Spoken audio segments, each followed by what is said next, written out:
müqəddər bir gündür. Kəndimizin bütün valideynləri, şagirdləri, müəllimləri sevinirlər.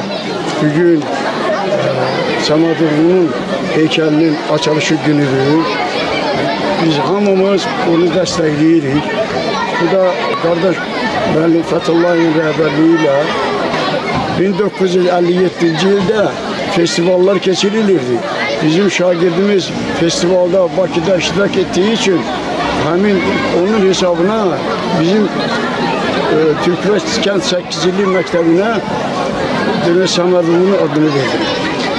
O dövrdən bizim məktəbimiz Səməd Vurğunun adını daşıyır və 85-ci ildə biz isə təzə məktəbə köçdük.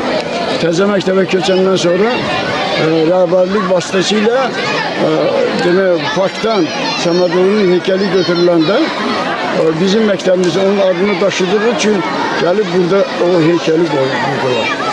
Vaxt məni bu yerə buna gətirdi. Dedirəm, yamandır ayrılıq dərdi. Demə Səməd Vurğun gəldi, gedərdi. Unutmaz bu oba, bu mahal məni. Bu şeiri ilə Səməd Vurğun tanıtdı ki, həqiqətən bu xalqın oğludur, o vətənin oğludur və biz də həmin o addan istifadə edərək onun heykəlinin açılışını müqəddəs hesab edərək bütün kənd ictimaiyyətini, şagirdləri təbrik edir.